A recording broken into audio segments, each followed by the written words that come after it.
The National Security Strategy document was released a few days ago, and I took off stream so I could read it. Now, this is not to overemphasize the importance of the National Security Strategy document. For a lot of administrations, the National Security Strategy document, when published, is really just a checklist of here are all the groups that we want to please. As in, here is one group that we want to say that we're acknowledging to get your acknowledgement back. But it did give a general idea of a direction, at least conceptually, of where the administration wanted to go, while also basically listing all of the groups that they both felt that they had to serve, both domestically as they're trying to speak to like Cuban American groups or Korean American groups, politically speaking, well as trying to speak up their defensive pacts with those countries from a national security point of view. So it had political connotations and it had national security connotations, which is why when you would read it, you would never 100% say, oh, everything I'm reading here is set in stone to such a degree that, this word is going to be held just as strongly or as important as this other word. You would usually aim for what area did he spend the most time on, and that emphasizes the importance that the administration places on it. For example, in this document, and this is probably one of my biggest sticking points with it, and I just want to get it over with right out of the gate. I already said this in the lead up during the intro, but now we're doing the segment. Uh, in this document, there is quite a lot of time spent talking about meritocracy. There's even more time spent talking about the Indo-Pacific region, probably one of the largest portions of the document. It's 33 pages long, which, while that does sound a little long, it's a little overnight midnight reading session. It's actually smaller, it's slimmer than previous national security documents. The section for Africa, the fastest growing population size continent that is growing in GDP, and that both parties across the board agree is going to be of growing geopolitical significance in the coming era, especially when it comes to many of the raw minerals that are not available in quantity in the United States and around the world, that only these countries have access to. And these countries will want to develop their industries in order to take those raw minerals and not only export them to countries like the United States, which is what, of course, we will be prioritizing, but also so they can refine better goods, so they can supply higher quality goods to the international market and to the domestic market, so they can raise the quality of living, right? That's something that is important for the United States. That's something that is important for us, trying to succeed on this continent. We want to offer good deals so that these Chinese debt traps you hear so much of about in both a propaganda context and sometimes in a realistic context, uh, can have a countenance. This would make sense from a Marco Rubio standpoint. We get 3 paragraphs, the entirety of Africa in this document. And so you could have those 3 paragraphs, and they can be the most banger 3 paragraphs in the world. Okay. It can be word for word, bar for bar, like an absolute beautiful poem, like Edgar Allan Poe and Oscar Wilde and all the best literary minds came together and wrote those 3 paragraphs. But if you just write 3 paragraphs, you could say, we will do everything possible to increase our soft power influence in Africa. We will do everything possible to increase our hard power influence in Africa. So like every single word is like maximalist in nature. But if it's only 3 paragraphs compared to like the massive portion that you put into the rest of the document, you kind of overtly show where your focus is.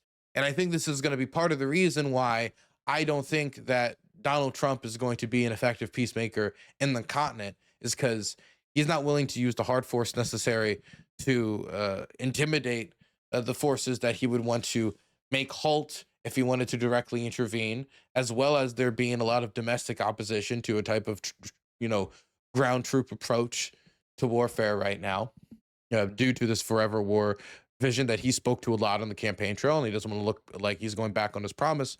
But also just due to, I think, a lack of interest. It's like a waning interest that goes in and goes out. And so when the Congolese war like sparks up after he negotiates a deal, he kind of fades away and he comes back a bit to maybe do a few meetings and fades away, and then it falls apart again.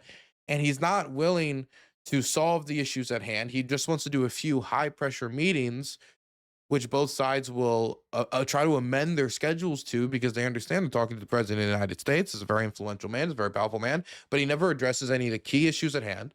Doesn't work with local communities to try to figure out what that is, try to get international peacekeepers involved. It just seems to be a repeated strategy of deal making by business. And so that's the only thing he's done in Africa so far. In the Congo, which I would say is of the most significance. And how has that worked out for when it comes to showing America's reputation as a peacemaker, as to, supplying the president of the United States with a reason to rename the Institute of Peace as the Donald Trump Institute of Peace? I don't know if you guys saw that. I did make a post about that on Twitter, but he did do that. The Donald Trump Institute of Peace. Fantastic. Congratulations. Isn't it beautiful that you can do that? That before you win a Super Bowl ring, you can go out and you can just like rename the super, like, oh, I'm the Super Bowl champion.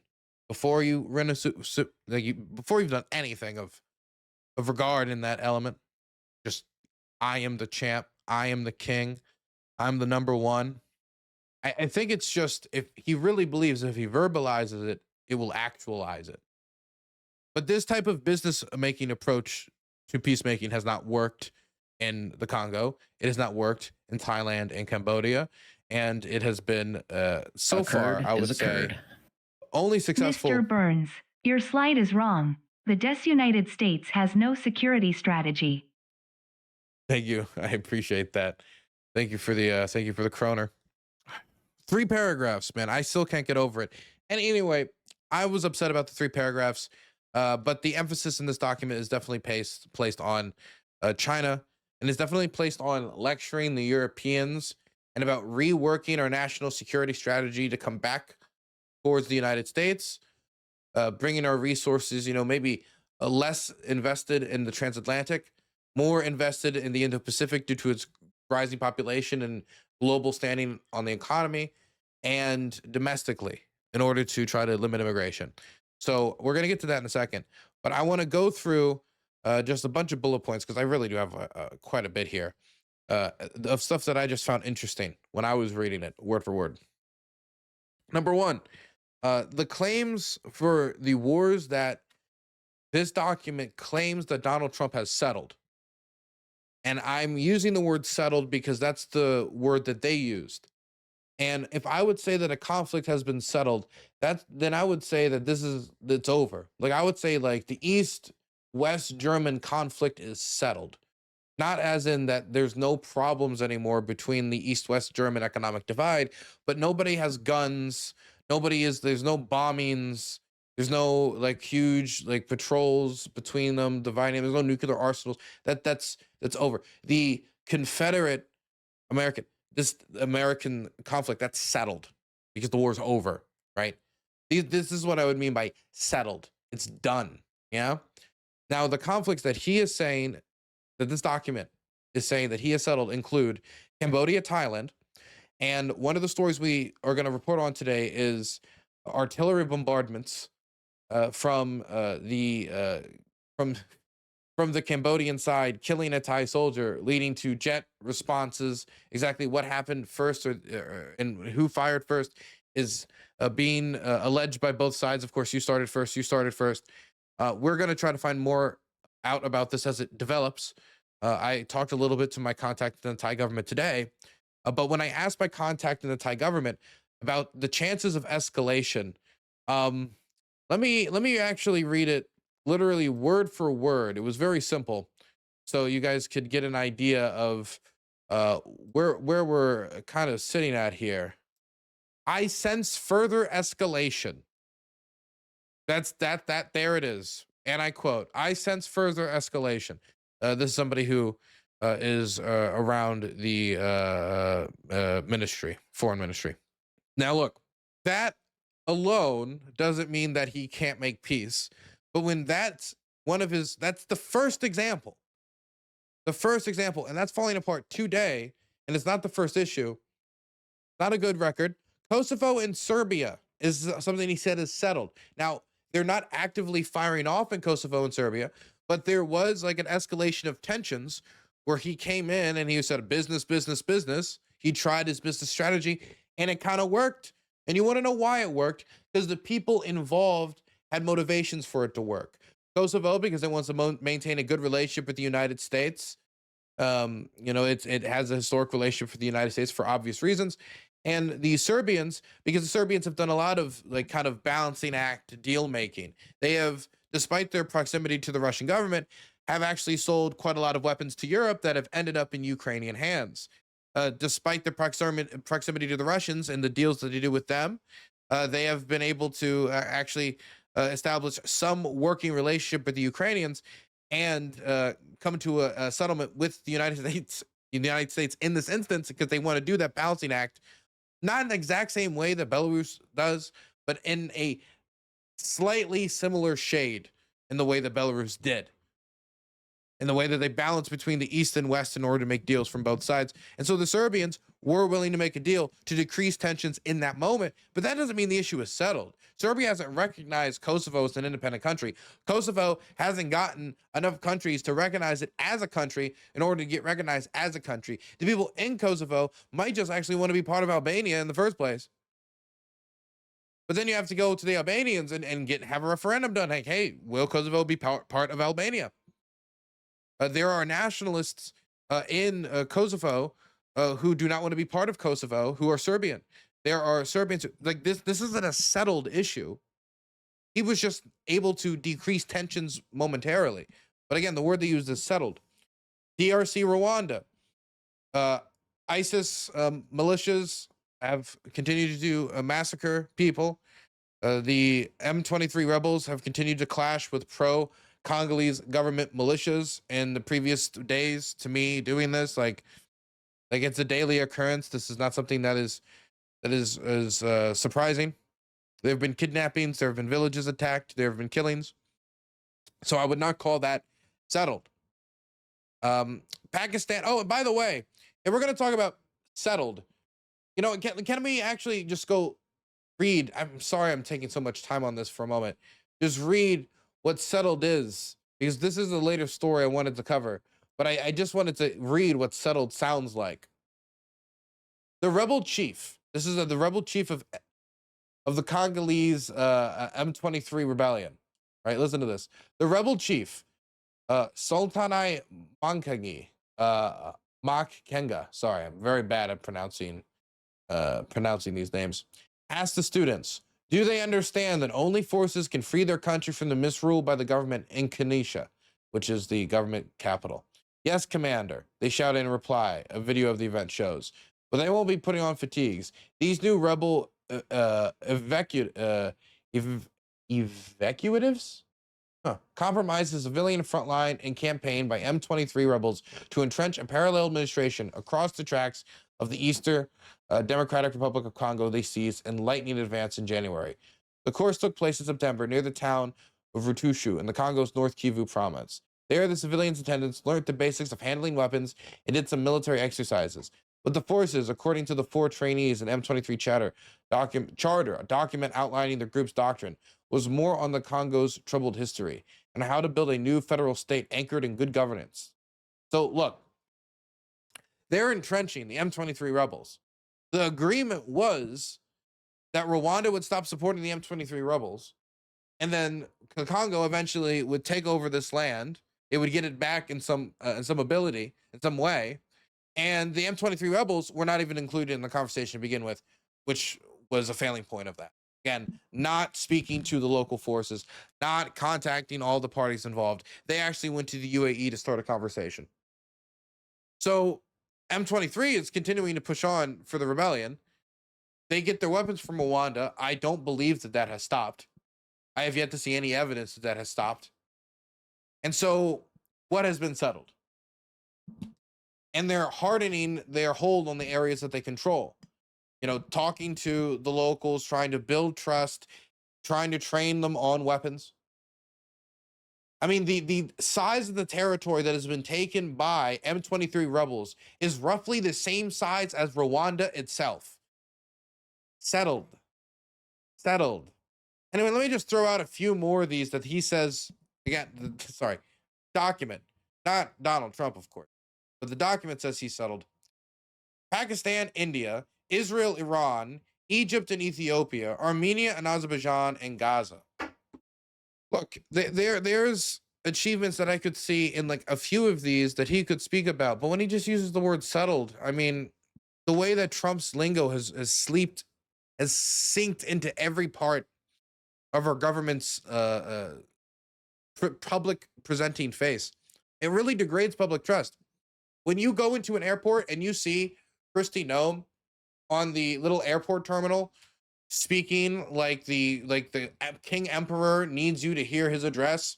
We are sorry that the Democrats shut down the government.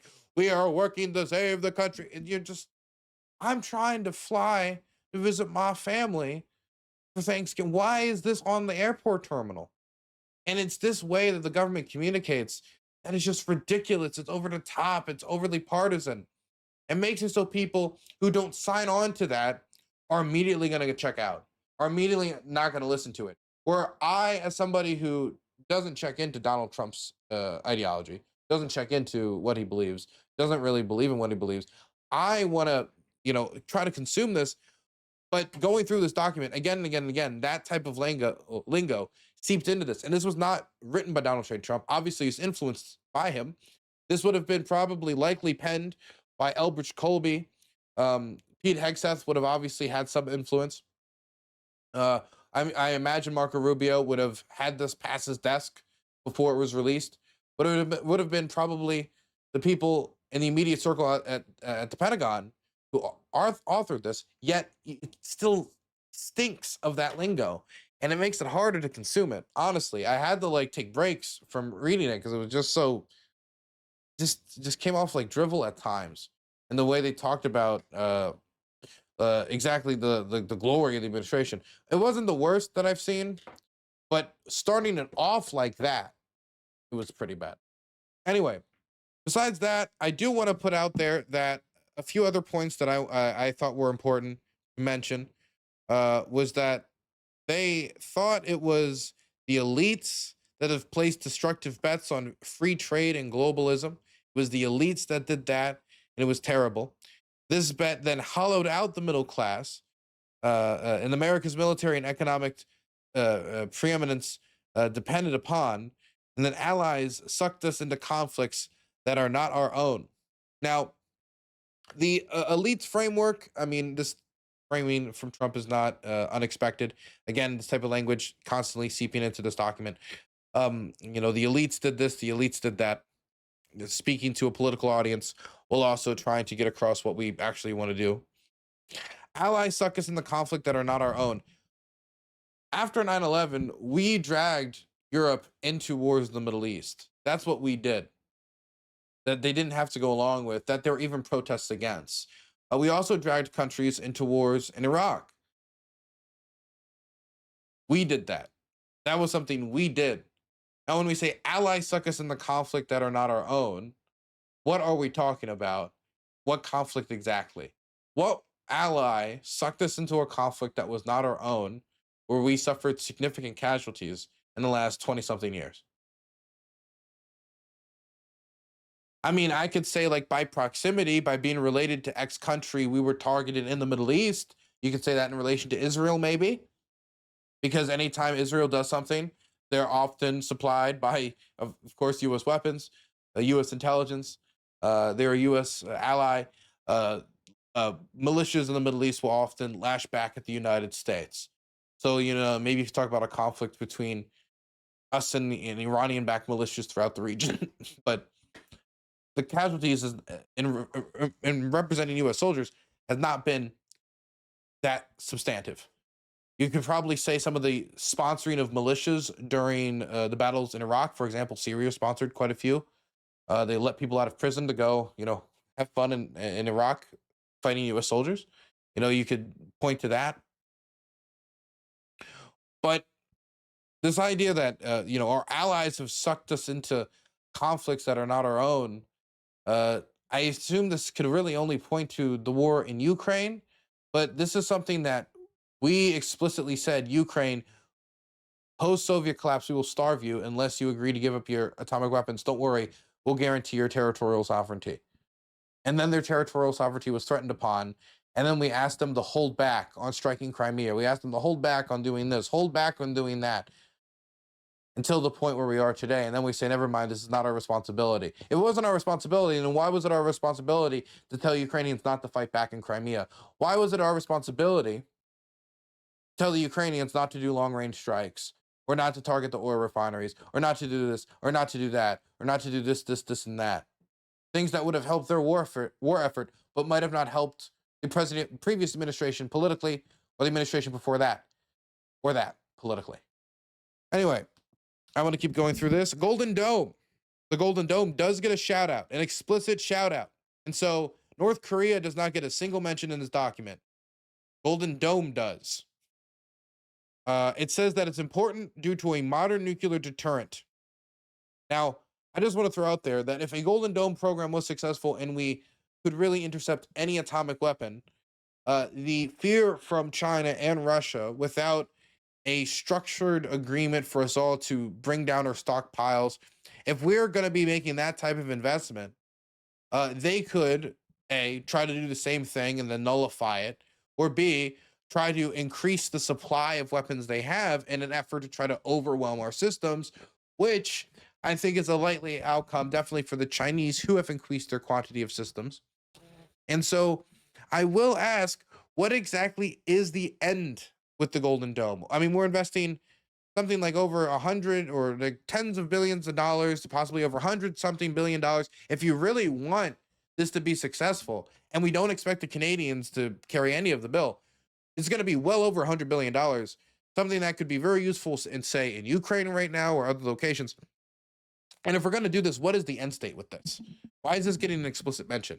Probably due to Trump's orders, I'm going to be honest. That's what I think. I mean, it was his big thing, the Golden Dome. He gave it a fancy name and everything. It's like Star Wars, you know? It's his fun little project. It's his big national defense toy. National defense toy.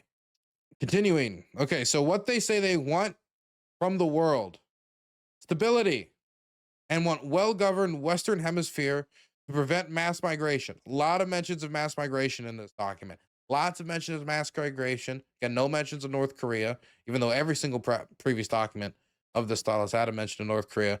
Again, 3 paragraphs for Africa. Lot of mentions of mass migration. Government should cooperate against narco-terrorists, cartels, transnational criminal organizations. So essentially they're saying that what they want in the Western Hemisphere, and what they probably want in South America as well, is states that are well governed, that can be stable enough to prevent mass migration, that can cooperate with the United States to fight narco-terrorists, cartel, transnational criminal organizations. Now, narco-terrorists is vaguely defined. When Maduro's a narco-terrorist, a cartel member's a narco-terrorist, but they just to kind of throw all these terms out there. What differentiates a cartel member from a narco-terrorist, really? Like what differentiates somebody who's part of the Sinaloa from somebody who's part of Maduro's inner circle, who's now considered a narco-terrorist? I mean, I think the real difference is the term narco-terrorist can be used to bomb them without congressional approval. I think that's the real difference. Of course, hemisphere free of foreign incursions, or, and this is important, ownership of key assets, support critical supply chains, guarantee access to key locations. So I think this is a direct mention. I remember some people kind of talked about this at the time. I was like, where did this come from? But Panama had a port, and there was a discussion of whether or not this port is going to be Chinese owned, and whether it could be used to target American supply chains. There is a lot of focus on this document, and I think to some degree in good measure, but this is a continuation of American policy of, freedom of navigation, of free, making sure we have supply chains and trade being maintained. This isn't something new, but there's a lot of focus on making sure that the Chinese specifically, mostly focus on the Indo-Pacific, except for a specific mention, of course, the Red Sea, being able to freely navigate without a foreign entity that is sometimes left ill-defined, but in other areas is more openly defined as China, from buying up key infrastructure or alliances or networks around these areas in order to threaten the United States. For example, like if China wants to have an economic deal with one country, maybe America wouldn't like that more than if they did deal with them, but they're not going to let them do a deal where they own a port or they own a critical waterway. And so that document seems to highlight that pretty explicitly. Also, still, this document still sees the U.S. dollar and global currency reserve status as an advantage. It talks about this, but I still don't know how this is going to balance out with Trump's want to decrease the value of the dollar to make American exports more competitive on the world stage, while also being the world reserve currency. If you manipulate the value of the dollar downwards in order to make our exports more more competitive, that type of political manipulation makes it less strong, less stable as a global currency reserve. People will look towards other choices. There has been so much focus from BRICS. There's been so much focus from these multipolarists, the people who want to see the United States, you can be a center of power in the world, but not be so prominent, in order to challenge its economic structure, which gives it so much of its prominence, since its US dollar and its trade has gotten it so dominant. So what do? You try to make a global competing currency. The Russians wanted it to be the ruble, obviously, with the war and how badly it is. It's trying to maintain its value. That's not an option. The Chinese want it to be a kind of joint effort to push people to use their local currencies, which that effort is going, it has made some progress, but it's certainly not competing with the dollar. Some people have talked about a united BRICS currency, but nothing has been put forward because the dollar serves all of the basic interests of a global reserve currency. And while it is not perfect, no other option is as stable or has proven to have been as stable as the US dollar for as long as it has. And so for Donald Trump to try to talk at all about this type of political manipulation about with the dollar's value, or trying to target, for example, the Fed chair, Jerome Powell, with political removal from the office, which I think could, obviously affect the U.S. economy in a way that sees it as a less stable arbiter of global reserve currency status. Anyway, there seems to be a acknowledgement here that it is useful, but there's also competing objectives in the president's national strategy that at some point they're going to have to figure out. Do you want the dollar to be the global reserve currency, or do you want the dollar to be a political tool that you can pull a lever at will and put it up or pull it down in order to try to affect domestic industry? I mean, there's always going to be some political control of any currency. Anytime you do any massive spending package, you're going to be having an effect on the dollar's value. But obviously, the more you give political control to politicians over the dollar, the less international investors are going to see it as that stable currency that it has been known as. Talks about America's unmatched soft power. Talks about quite a bit the anti-DEI. Now we got to be anti-DEI, the woke. Got to get the woke out of our everything. Woke is bad. Woke. And why is this international security document? It talks a bit about meritocracy again, but we have Steve Witkoff. He talks. It's just every time I see like a conversation about meritocracy, and then I see Pete Hegseth on the TV. I hear a conversation about meritocracy, and then I see Kash Patel as FBI director. Oh, and who's deputy director?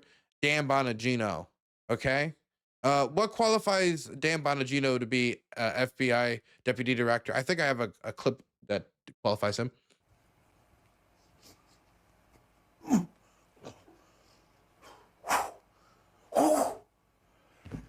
This is Karate Man. Double leg. The jump kick. The side kick. The roundhouse. The tie kick. Body.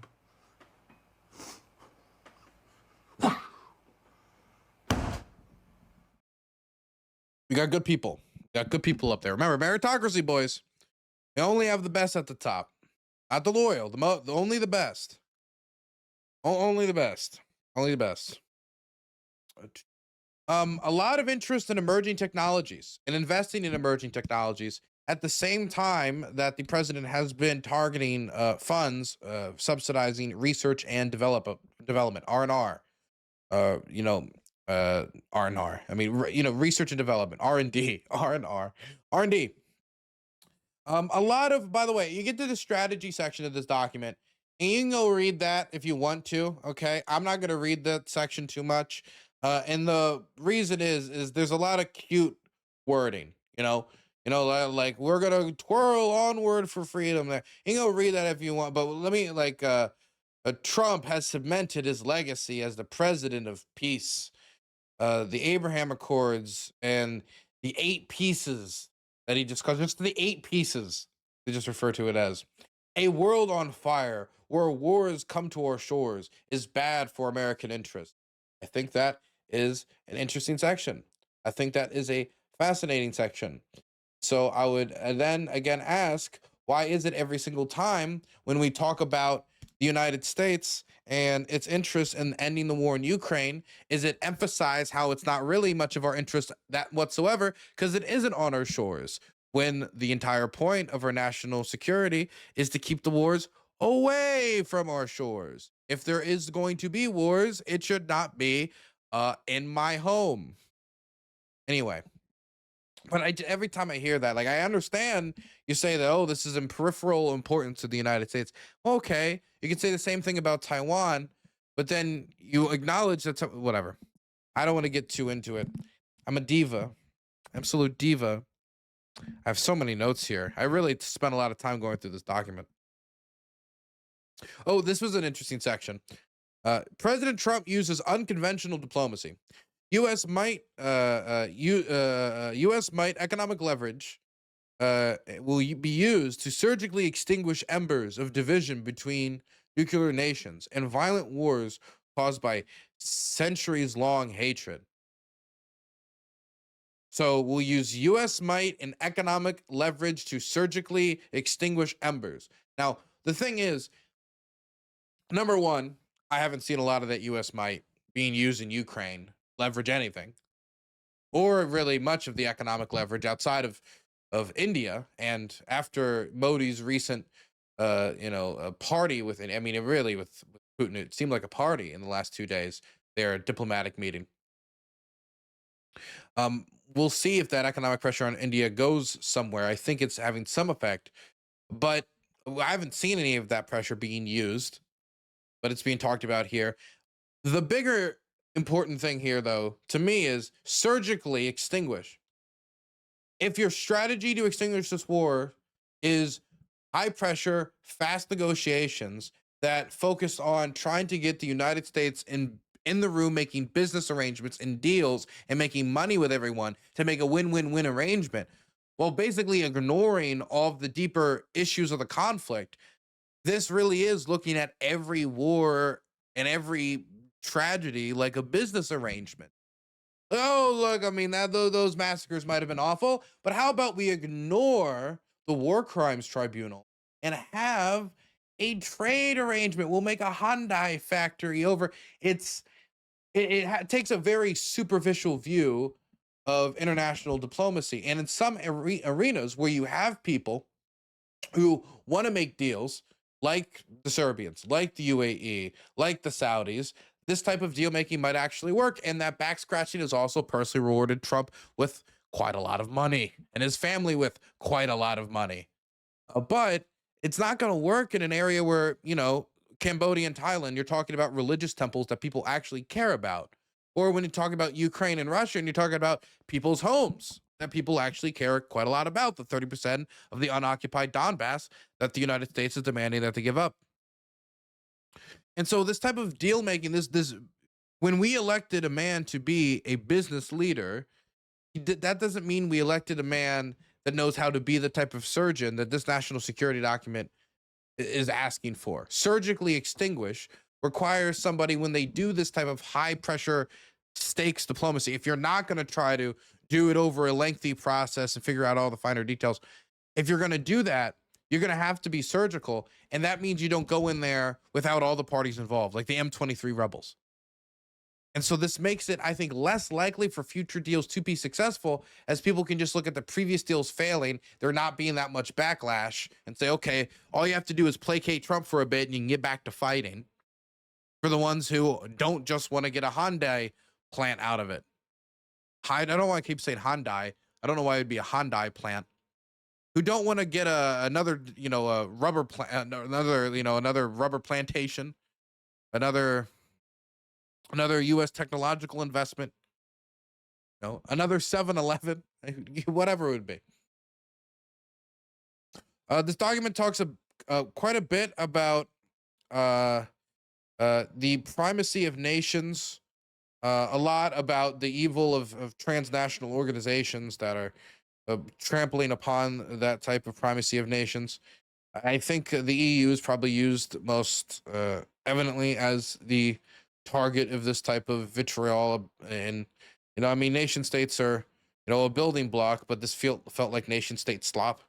It felt like just less a prioritization of a nation state sovereignty and more just another example of a nation state hypocrisy, where you want everybody else to be adhering to a certain state of international affairs and rules, while also not wanting to apply for them yourself.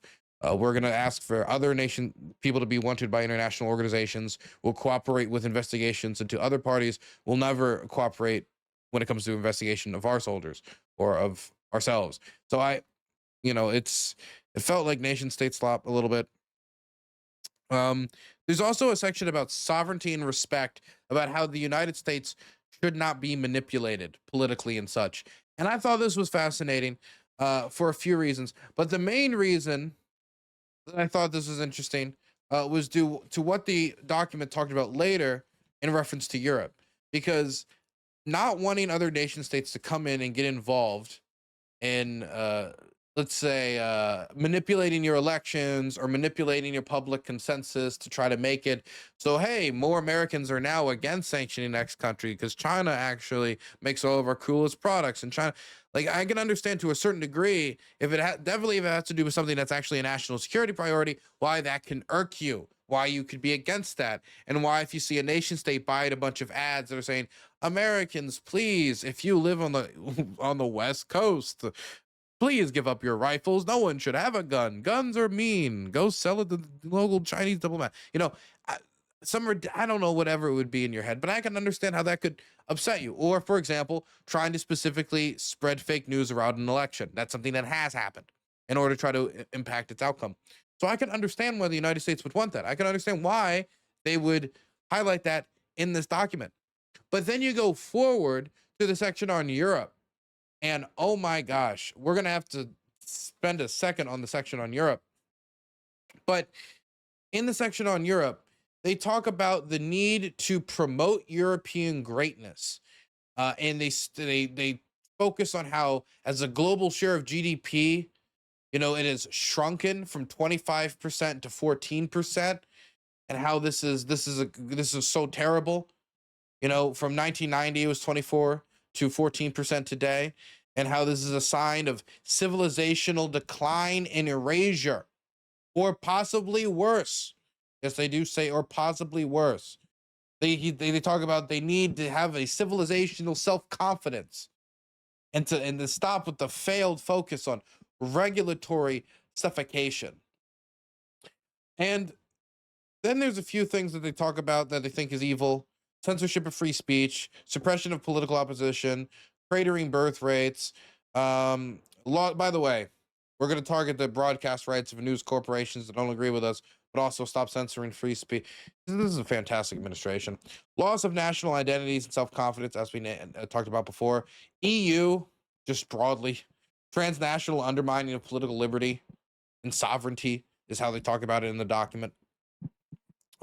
They then warn that in 20 years or less, the continent could be unrecognizable if their European friends continue on their current path, and then they may be too weak to be a valuable ally if they double down on this current path of suffocation. And then this means that the United States should be focused on managing EU, European, Russian relations will require significant engagement. And listen to this, our goal should be to reestablish stability on the Eurasian landmass. Stability.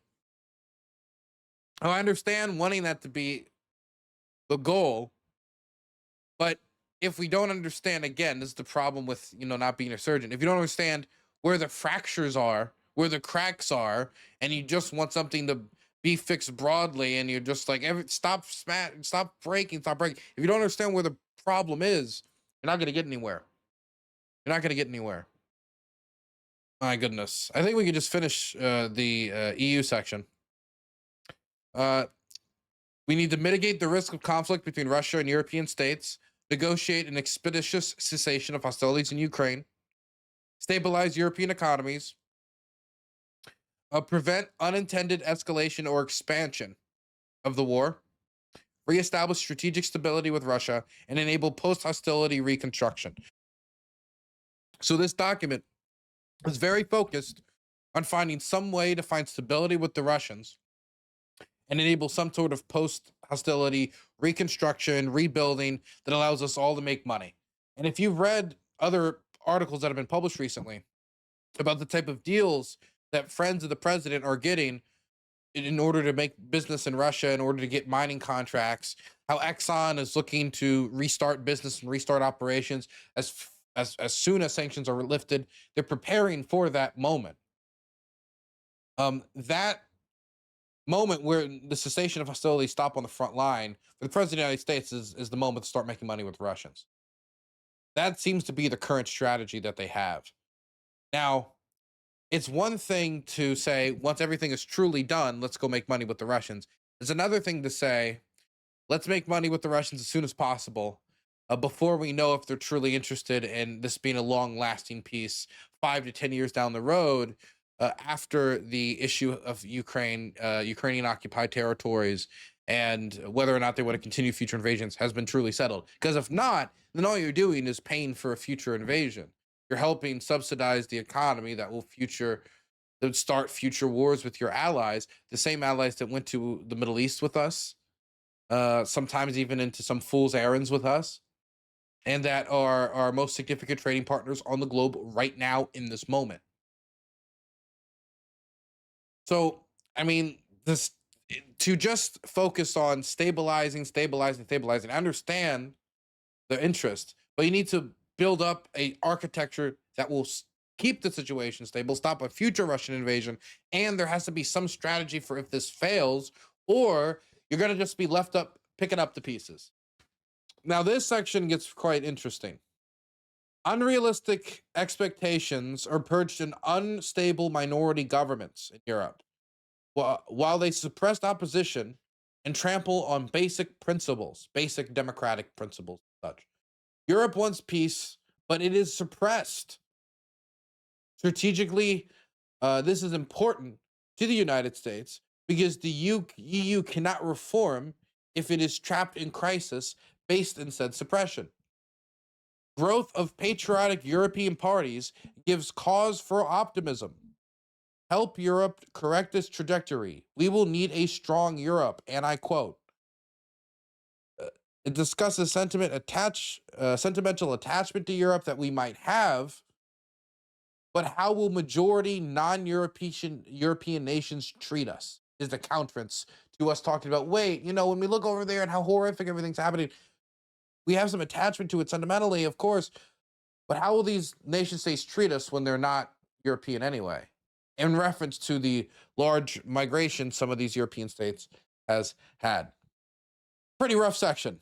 It's a pretty rough section. To listen to this and how the United States needs to get involved in correcting Europe's path, and that means getting involved in their domestic politics, changing its regulations, trying to make it so that parties, for example, the President of the United States directly calls out the firewall coalition against the AfD. These are the types of things that he wants to fight against so we can build allies in Europe, political allies in Europe, that can help him carry out his agenda. and help him build transnational political alliances. And so he wants to trample upon the guardrails or the structures that have been put in place that could be in front of that, whether they be undemocratic in principle or just something that is a political alliance saying we're not going to work with them because we think they're bad, which is not really super undemocratic in principle. If 60% of the population vote for parties that are not them, 40% vote for parties that are them, 60 beats 40. That's how it works.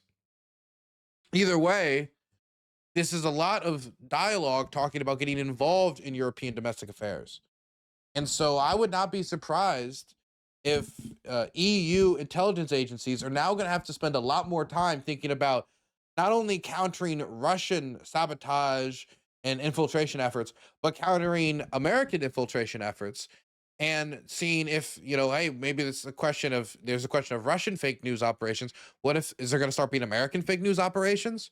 Because the way that this talks is as if changing European governments to be more towards the AfD line or more towards, their type of political ilk, a Viktor Orban style governance, is going to be in America's interest. Does that mean if you're a European state who doesn't have that as your current government, you want to have a government that's maybe a little less oligarchic or a little less autocratic? Do you invest time and effort in that? Stability with EU and strategic stability with Russia is a priority for the United States. EU stands on its own 2 feet together and defense. That's what they want. We need to cultivate resistance to Europe's current trajectory within European nations. I mean, cultivate resistance to Europe's current trajectory within European nations. That sounds like we need to go in there and support the political opposition in X, Y, and Z country. That's what it sounds like. And that's how those governments are going to take it. The last 2 things I want to throw out there is end an ever-expanding NATO. So this would mean for Moldova, this would mean for Georgia, this would mean for Ukraine, this would mean for any other country that is thinking about joining NATO as a way to defend themselves against a future Russian invasion. This is a statement from the United States that at least until the end of this administration, they are not signed on to NATO expanding into any more countries. And of course, not Ukraine. How do you stop the Russians from invading again without being inside NATO? That is not something the Trump administration has yet answered. Oh, they also want to make the EU combat mercantilist overcapacity. Essentially, don't build up factories overseas. You should be building this back home. You can look it up yourselves if you want to, but I just did want to make a note of it. I have to bring this up. Again, no Africa section in depth. What they did mention, though, was they want to transition foreign aid to investment and growth partnerships and do trade fostering. Could negotiate settlements to wars. And then they mentioned the DRC and the Republic of Congo, as well as Sudan. But this is the same document that earlier said that they had already settled the war between the DRC and the Republic of Congo. So I don't know why they would need to negotiate a settlement to a war they previously said in the document they had already settled. They need to prevent new wars. They name Ethiopia and Eritrea and Somalia explicitly. That's the only credit I can really give them for this action. That is a good thing to try to prevent. But if you just mention it, that doesn't mean you're actually going to try anything. They're wary of resurgent Islamist terrorist activity, and there's been a particular surge of it in a lot of former ECOWAS nations like Niger and Burkina Faso. It's been a real problem. Mali. And they want to invest in critical minerals and mining.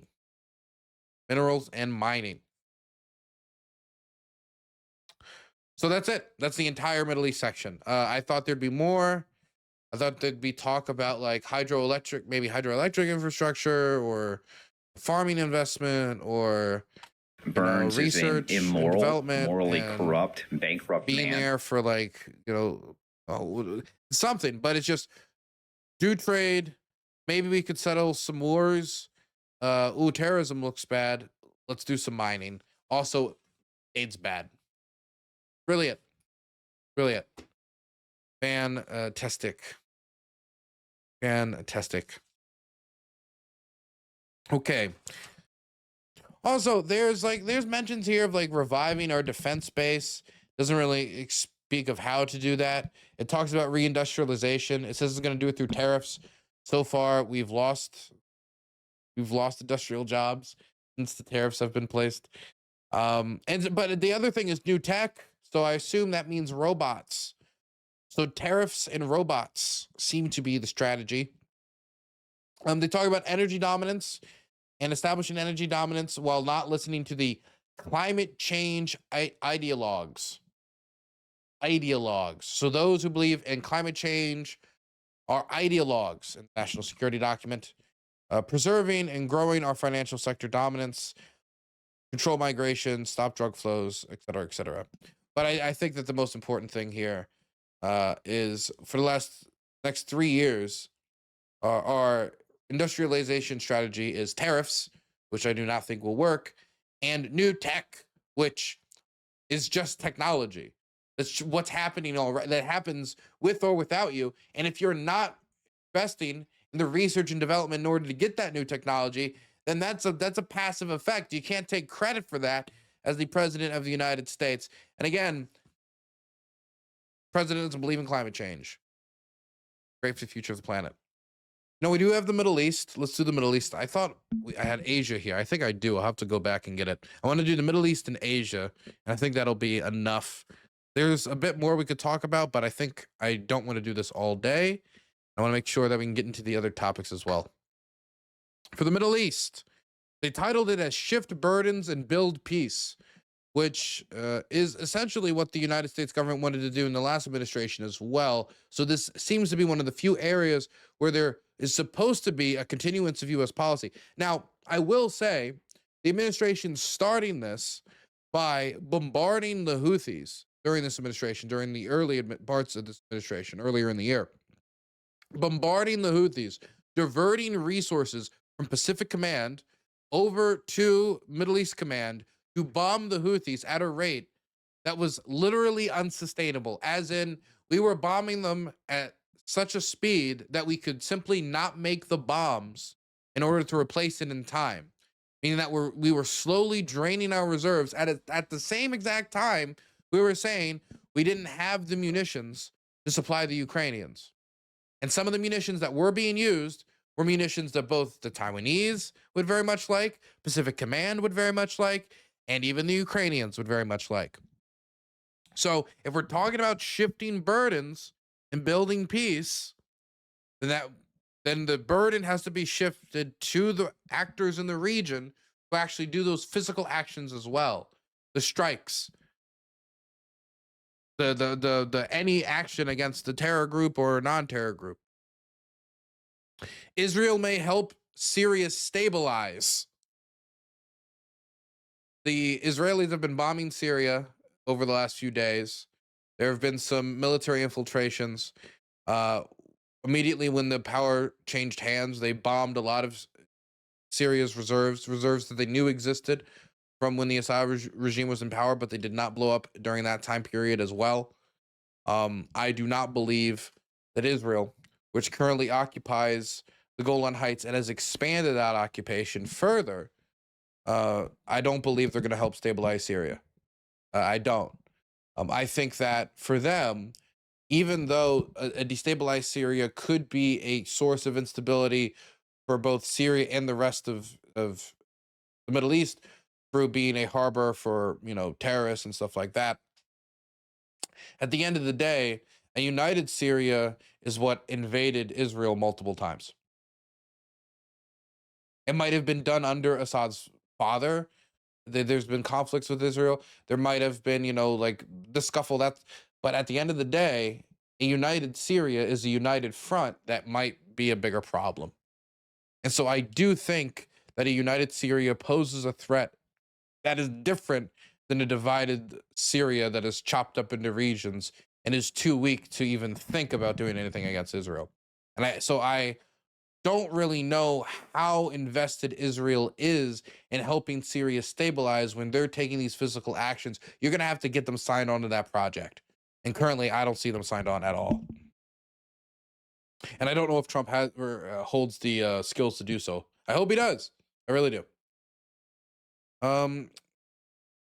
No impositions on governments, on morals, on or government models.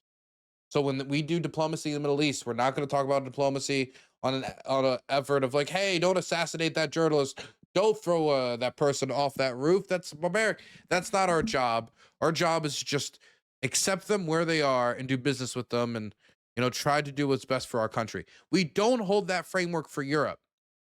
We don't. We don't hold that framework for Europe.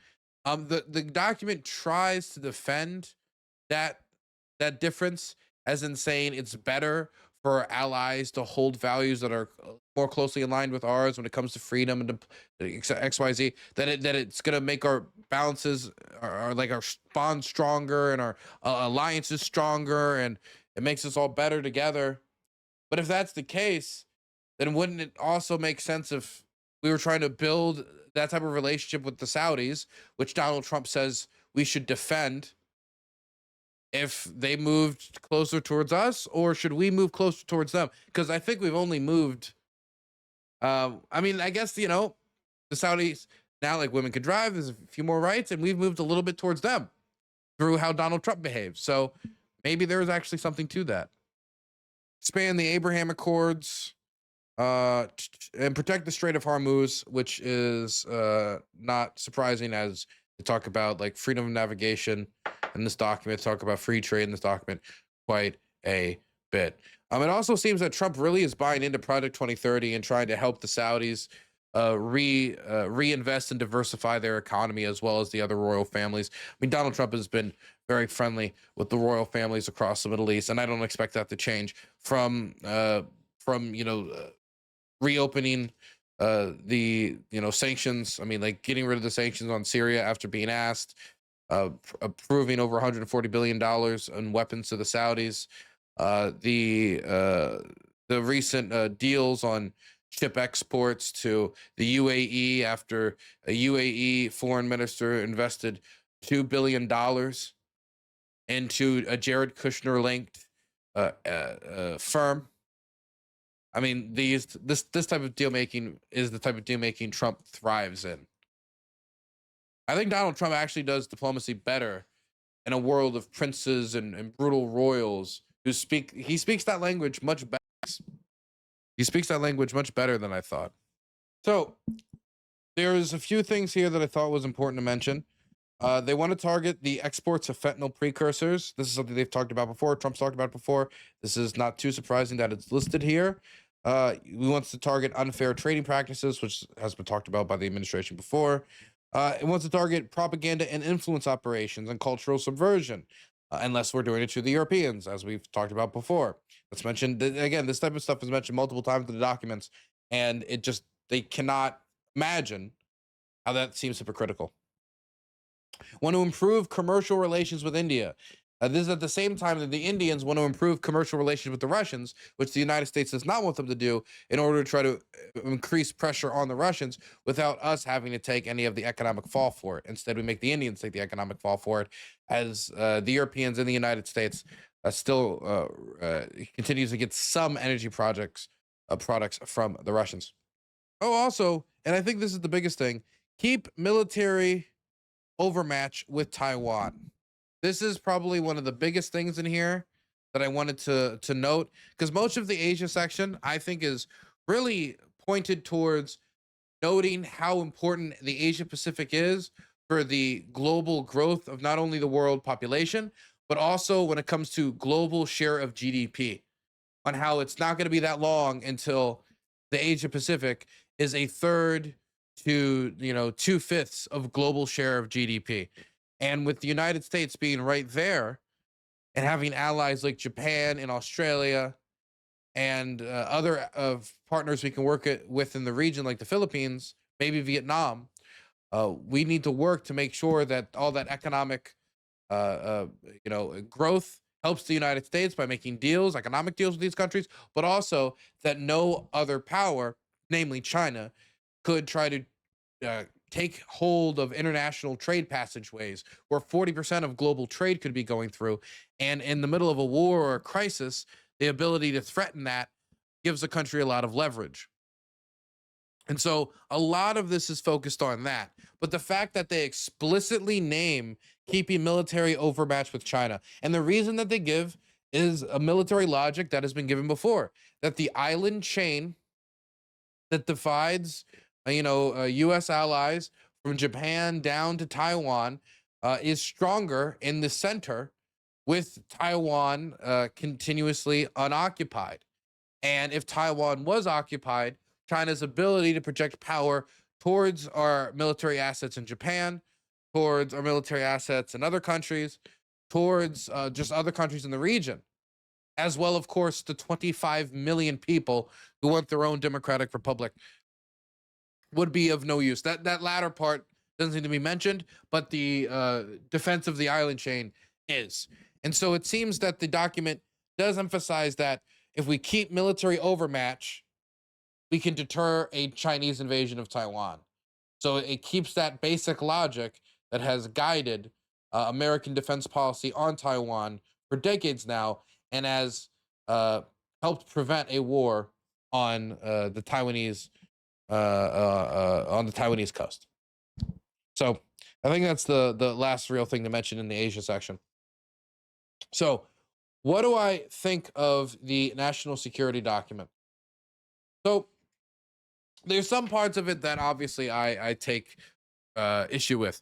The constant glorification of Trump's peacemaking efforts, that in many instances that they're mentioning, they fail. They even talk about later in the document having to continue to address issues that they said earlier in the document that they had conflict solved. By the way, let's get back to the DRC. I have a problem with them talking about the need to keep these wars at a distance, at afar, and to deal with, the stability of Europe is in our priority. But also it talks about the need for Europe to pick the bill up on this. Europe needs to carry their feet on this. Europe needs to do X, Y, and Z, as if even if Europe fails, if we're saying it's still priority, that it's stable, that we still do a significant amount of trade with them, even if the global share of GDP has decreased from 25 to 14% over the last 30 years, which is, by the way, a lot of time. Like another 30 years, it's not going to be 5%. I mean, like this doesn't seem to be balanced out with a strategy to stop a future Russian invasion. It seems to be balanced out with the idea that if we can just get the guns to stop firing now, then we can, just stabilize through business arrangements. We can stabilize and we can reconstruct, and we'll stabilize the situation. We just want everything to be stable. We don't want anything to escalate. But in order to prevent it from spiraling out again, after the Russians did this in 2014, after they did this in 2022, you need to build a foundation for that. And this shows no interest in building the foundation, just an interest of using American leverage in order to bring an end to the war, but then not taking the actions necessary to do so when it comes to the physical force that the Russians would need to face in order to come to the table with concessions on. And calling them concessions is not even really appropriate, because if the Russians say, you know what, we're not going to take the rest of the Donbass, what they're saying is we're going to occupy everything else. That's not a concession as much as saying, I haven't taken that yet. You're right. It's not worth it. So let's just make it not worth it for them to continue the war. Because as long as Trump continues to make it worth it, we're not going to get anywhere. It's hard to read these things with the Trump language dripping off of it. But I will say the sections that gave me least concern is military overmatch with China on Taiwan. I was a little bit worried about Taiwan for the next 3 years. This makes me a little bit less worried, but I am still worried, especially if the war in Ukraine drags on and continues to drag on. And at this point, it does look like that is a likely scenario. If that continues, that situation being leveraged to distract Europe's forces to make it so it's just going to be a U.S. China showdown over Taiwan, that moment being chosen for that wouldn't be too surprising. But China also doesn't have such overwhelming force that they can guarantee any outcome right now. So I would say if they are really making sure that they can maintain that, and they're diverting resources to do it, and new bombing campaigns against the Houthis notwithstanding, then that's probably what I'm least concerned about. The lack of anything of on Africa of substance, I think, is of concern. We didn't get any more clarification of narco terrorists outside of its use as basically this is who we can bomb, this is who we can't bomb, Mr. Judge Man. And I think the Europe section was probably the most hypocritical of the entire section. And to talk about the need to defend common values and how we need to get involved in Europe to defend these common values while being unable to defend against the common values that Ukraine are fighting for, whether it is their democratic government, whether in a democratic government that Trump himself, wanted the CEO, he wanted him to deal with corruption. He wanted him, to continue to intertwine with the United States and listen to us. They are fighting for their democracy. They're fighting for their country. They're fighting for the standards that our country has upheld. And so if you're saying, oh, we need to fight for the common value of making sure nobody gets arrested for a stupid post on Twitter, but not the common value of making sure nobody gets dragged out of their apartment and shot, then, god damn, I think we share very different values. And it's not going to communicate well to Europe.